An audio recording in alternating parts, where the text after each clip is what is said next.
Hello everyone, আসসালামু আলাইকুম। আমি ইফতি, সিনিয়র মেন্টর মেডিয়েইং, পড়াশোনা করছি চট্টগ্রাম মেডিকেল কলেজের চতুর্থ বর্ষে। তো চলেন আজকে আমরা এটা শুরু করি যে মস্তিষ্কের বিভিন্ন অংশ আছে, অগ্র, মধ্য, পশ্চাৎ। অগ্রের অংশগুলোর কাজ কি, পশ্চাতের অংশগুলোর কাজ কি, এগুলো আমরা একটু দেখে নিই আজকে। সেরেব্রাম। সেরেব্রাম মানে কি? সেরেব্রাম মানে হচ্ছে, নেমোনিক দিব না, সেরেব্রামের জন্য একটা কথা বলবো, নেতা। সেরেব্রাম হচ্ছে নেতা। একজন নেতার বাকশক্তি ভালো থাকতে হয়, তাকে অনেক বয়ান দিতে হয়, তাকে হাত নেড়ে নেড়ে কথা বলতে হয়। তার মানে কি, ঐচ্ছিক পেশির কার্যকলাপ ঠিক থাকতে হবে। তাকে অবশ্যই চিন্তা করে, বুদ্ধি খাটায়, ইচ্ছা শক্তি দিয়ে প্রত্যেকটা স্পিচ দিতে হয়। নেতার মেইন কাজ কি? চাপাবাজি করা। এই চাপাবাজি করা, চিন্তা করতে হয়, বুদ্ধি খাটাইতে হয়, ইচ্ছা শক্তি থাকতে হয়, বাক শক্তি থাকতে হয়, হাত নাড়ায় নাড়ায় কথা বলতে হয়। এগুলো নেতার সহজাত প্রবৃত্তির নিয়ন্ত্রক, সহজাত ভাবেই সে এগুলা করে। ঠিক আছে, নেতার বৈশিষ্ট্য এরকম, সে সহজাত ভাবে করে। তাহলে নেতা কি করে? নেতা হাত নেড়ে নেড়ে কথা বলে, নেতা চিন্তা করে কথা বলে, নেতা বুদ্ধি খাটায় কথা বলে, ইচ্ছা শক্তি থেকে কথা বলে, এবং এগুলো তার সহজাত প্রবৃত্তি, নিজে থেকেই করে। ঠিক আছে, আচ্ছা। এবার আসি থ্যালামাস। থ্যালামাসের প্রথম লাইনটা ভেরি ইম্পর্টেন্ট। প্রথম লাইন হচ্ছে রিলে স্টেশন হিসেবে কাজ করবে। এটা মনে রাখতেই হবে। রিলে স্টেশন হিসেবে কাজ করবে কে? থ্যালামাস। থ্যালামাস রিলে স্টেশন হিসেবে কাজ করবে। আচ্ছা, তাহলে এটা কিভাবে মনে রাখবো? আমরা মনে রাখবো, এখানে একটু অ্যাড করি। একটা মানুষ ধরেন স্টেশনে ঘুমায় আছে, হ্যাঁ? একটা মানুষ স্টেশনে ঘুমায় আছে। কোথায় ঘুমাইছে? স্টেশনে।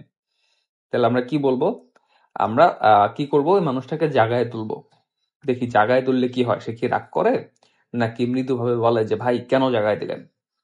আমরা একটু চাপ দিয়ে তাকে জাগাবো। তাহলে কি করব? স্টেশনে, স্টেশনে যন্ত্রণায়, স্টেশনে কি কেউ সুখে ঘুমায় রে? যারা যন্ত্রণায় থাকে তারাই তো ঘুমায়। স্টেশনে যন্ত্রণায় ঘুমন্ত ব্যক্তিকে জাগালে ব্যক্তিত্ব ও আচরণ প্রকাশ পায়। স্টেশনে যন্ত্রণায় ঘুমন্ত ব্যক্তিকে জাগালে ব্যক্তিত্ব ও আচরণ প্রকাশ পায়। এখন তুই কিভাবে জাগাবি? স্পর্শ করবি, চাপ দিবি। স্পর্শ করবি, চাপ দিবি। স্টেশনে যন্ত্রণায় ঘুমন্ত ব্যক্তিকে জাগালে ব্যক্তিত্ব ও আচরণ প্রকাশ পায়। কিভাবে জাগাবো? স্পর্শ করব এবং চাপ দিব। ঠিক আছে, এই দেখ সব চলে আসছে। চাপ, স্পর্শ, যন্ত্রণা। হ্যাঁ, এই যে যন্ত্রণা, এটাই কি মানে অনুভূতির কেন্দ্র হিসেবে কাজ করে, তাই না? আবেগ, অনুভূতি, অভ্যন্তরীণ যা কিছু আছে। ঠিক আছে, মানুষের ব্যক্তিত্ব, সামাজিক আচরণ, ঘুমন্ত মানুষকে হঠাৎ জাগিয়ে তোলা, এই সবগুলা হচ্ছে থ্যালামাস। আচ্ছা, আরেকটু যোগ করি, ছোট্ট আরেকটা জিনিস যোগ করব। তুই ধর তোর স্পর্শ করতেও ইচ্ছা করতেছে না, তোর চাপ দিতেও ইচ্ছা করতেছে না, তুই দিস না। তুই একটা কাজ কর, তুই একটা ঠেলা দে, ঠেলা দিয়ে জাগা। এইভাবেও মনে রাখতে পারিস। আমি স্পর্শও করব না, চাপও দিব, আমি ঠেলা দিব।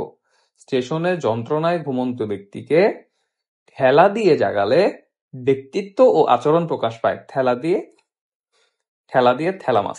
ঠিক আছে, ওকে। তারপর আয় হাইপোথ্যালামাস। হাইপোথ্যালামাস আসলে একটা মজার ব্যাপার। হাইপোথ্যালামাসের ঘটনাটা একটু প্রণয়ের ঘটনা আমরা বলবো, কিন্তু তার আগে বলে নেই একটা লাইন। এটা মনে রাখার জন্য কোনো নেমোনিক্স দরকার নেই, আমরা সবাই জানি হাইপোথ্যালামাস থেকে নিউরো হরমোন খরিত হয়। নিউরো হরমোন দুইটা কি কি? অক্সিটোসিন এবং ভেসোপ্রেসিন।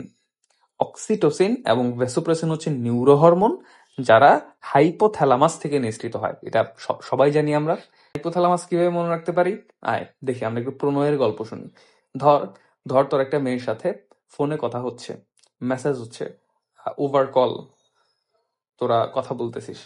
তো হঠাৎ করে বললো যে চলো কালকে দেখা করি। ফোনে ফোনে আর কতদিন? তখন তোর অবস্থাটা কেমন হবে?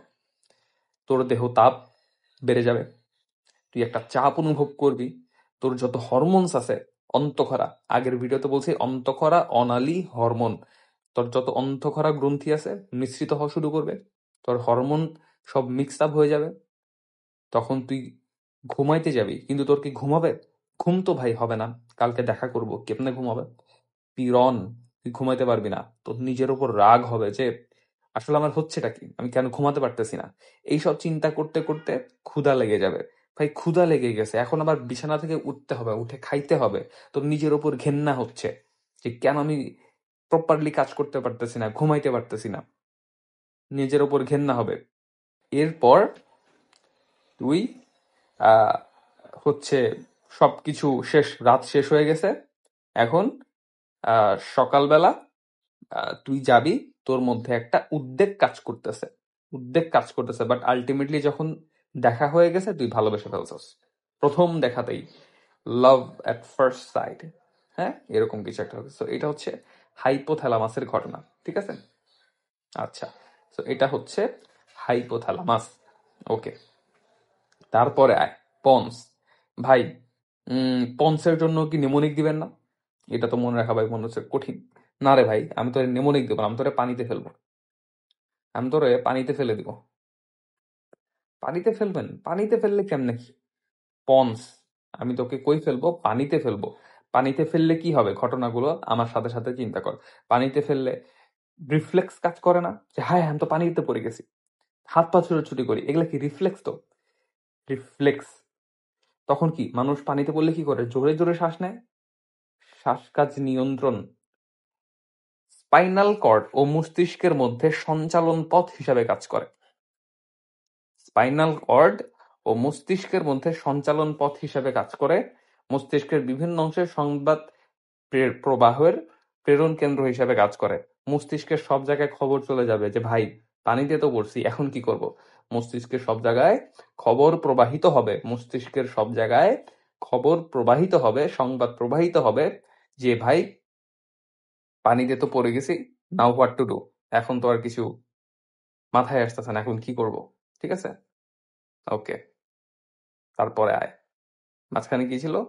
স্পাইনাল কর্ড ও মস্তিষ্কের মধ্যে সঞ্চালন পথ হিসাবে কাজ করে। যখন আপনি পানিতে পড়ে গেছেন তখন আপনার ব্রেন খুব ভালো কাজ করতে হবে, হ্যাঁ ব্রেন খুব ভালো কাজ করতে হবে, স্পাইনাল কর্ড খুব ভালো মতো আপনার নাড়াইতে হবে যাতে আপনি কোনো মতো সাঁতার কাটায় ভেসে থাকতে পারেন, তাই না? সো স্পাইনাল কর্ড আর মস্তিষ্কের মধ্যে কানেকশনটা খুব ভালো হইতে পারে, এইভাবে মনে রাখ যে স্পাইনাল কর্ড ও মস্তিষ্কের মধ্যে সঞ্চালন পথ হিসাবে কাজ করে। আমি ট্রাই করি সবসময় কত কম নেমোনিক দিয়ে মনে রাখানো যায়, এই জন্য তোকে পানিতে ফেলা হয়েছে। পানিতে ফেললে তুই কি করবি?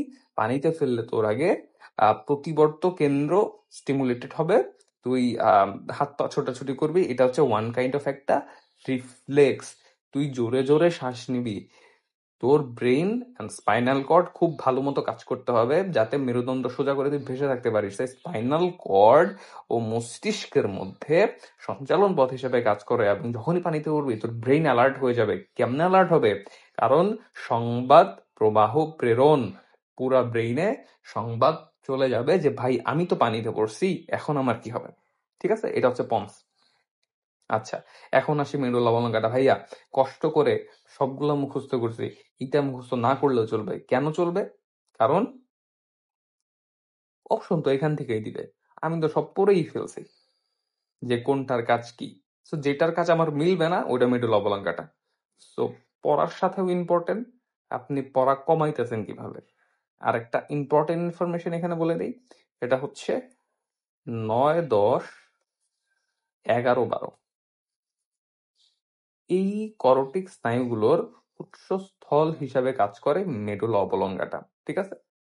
আচ্ছা, আর মধ্য মস্তিষ্ক, পন্স, মেডুলা অবলঙ্গাটাকে একত্রে ব্রেন স্টেম বলা হয়। এই দুটো ইম্পর্টেন্ট। Thank you.